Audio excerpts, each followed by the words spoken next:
How the Tortoise Got His Cracked Shell. Story adapted from worldstories.org. Folktale brought to you by the Reading Parrot. A long time ago, a terrible famine hit an Asian animal kingdom. It had not rained for 2 whole years, and all the crops were dying. The animals hoped and prayed for an end to this terrible drought, but the sky could no longer gather enough clouds, and the rains did not come. The tortoise lived on the outskirts of the village with his wife and 2 sons.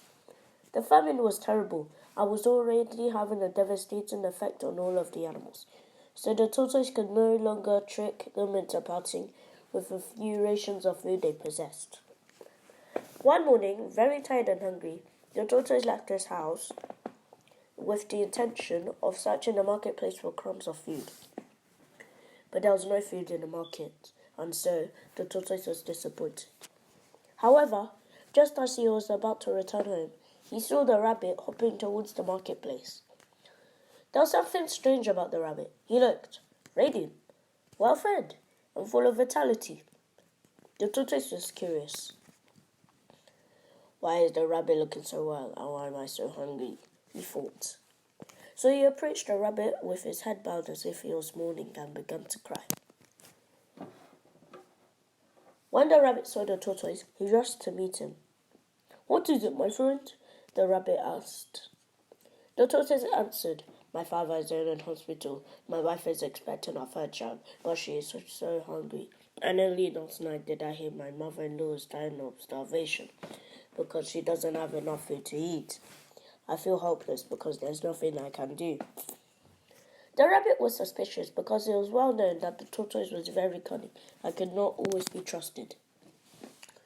But the tortoise was an excellent performer and soon won the rabbit's sympathy. "Meet me at the brook after dark," said the rabbit. "I will help you despite my doubts. I just hope I do not regret this." Soon it was night, and the tortoise set out into the darkness to find the rabbit waiting at the brook. Once they had said their hellos, both animals made their way into the deep forest, the rabbit leading the way while the tortoise followed closely behind. Before long, they came to a narrow path that led to an opening clearing among the trees in the middle of the forest. The rabbit stopped and pulled the tortoise to his side. "What you are about to see must be kept a secret. Do you understand?" The tortoise nodded in agreement, and the rabbit cupped his hands around his mouth and began to sing that his mother should drop the rope from the clouds. Suddenly, a long white rope descended from the sky. The rabbit grabbed the rope and began to climb. After hesitating for just a moment, the tortoise also took hold of the rope and followed the rabbit into the sky. The rabbit and the tortoise climbed and climbed until they got to the very top of the rope, where there was a magnificent fluffy cloud shaped like a door.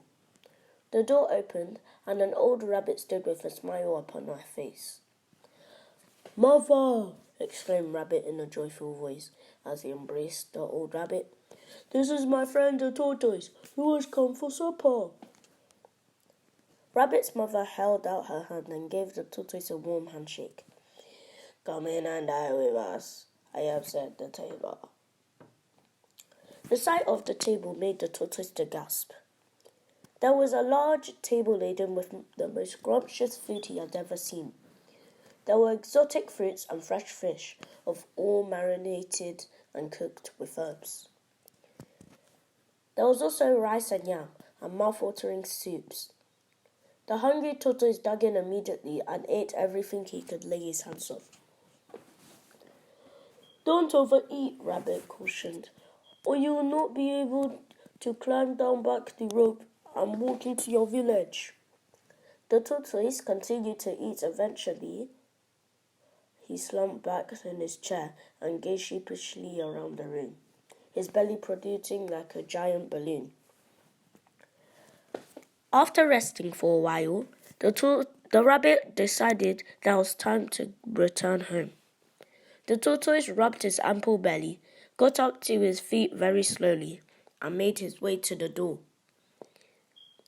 "Aren't you going to take some food back for your family?" Rabbit's mother asked the tortoise. "No, thank you," replied the tortoise. I am too full in my belly to carry any food with me.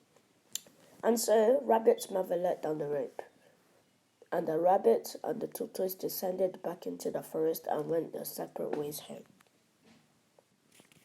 When the tortoise got home, his family was still sleeping, so he crept into his bed, covered himself up with a blanket, and fell into a deep sleep for 12 hours.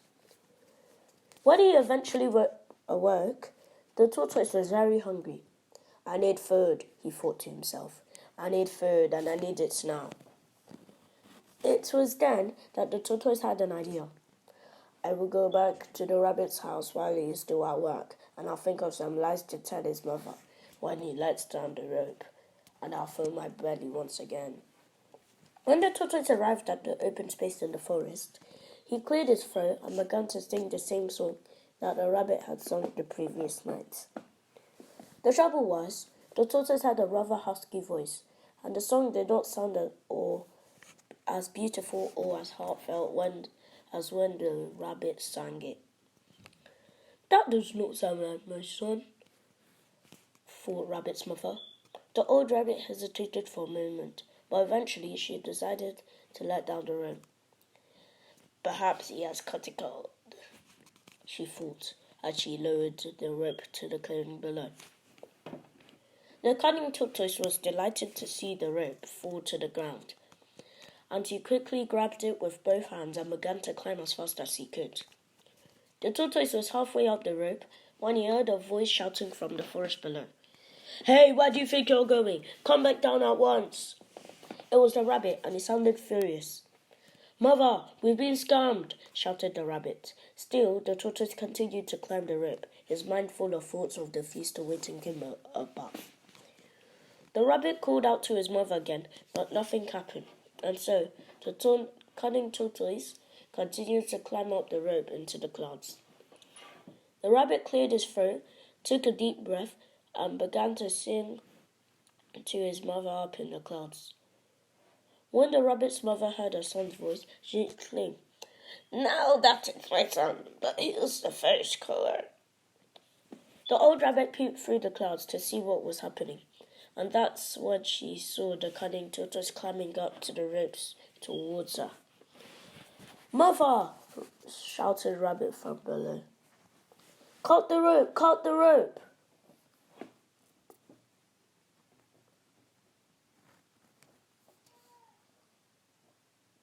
The old rabbit fetched a large carving knife and began to cut at the rope. At first, it seemed that if the rope was made out of iron, and that the knife would have no effect at all. But the rabbit's mother continued to hack at the rope with all her might, and soon there was only a very thin strand left for the tortoise to hang on to. Then the old rabbit gave the rope a final hack with the knife, and tortoise went tumbling down towards the forest below. The winds carried the tortoise back and forth, tossing him around in the sky until he landed heavily on his back in the forest. Unfortunately for the cunning tortoise, the only thing to cushion his fall was a big rock that was sitting on the forest floor. When he landed on the rock, the tortoise shell cracked into so many pieces that it ended up looking like a jigsaw puzzle. It took the best healer in the land to put his shell together, but the shell remained like a jigsaw piece and would never return to this lovely, smooth, round shape it was before. Thus, until this day, the tortoise has a broken shell to remind him of what his greed cost. Moral: do not be greedy. If you have enjoyed my reading, kindly comment, like, share, and subscribe to the Reading Parrot for more interesting folk tales. Thank you for your time.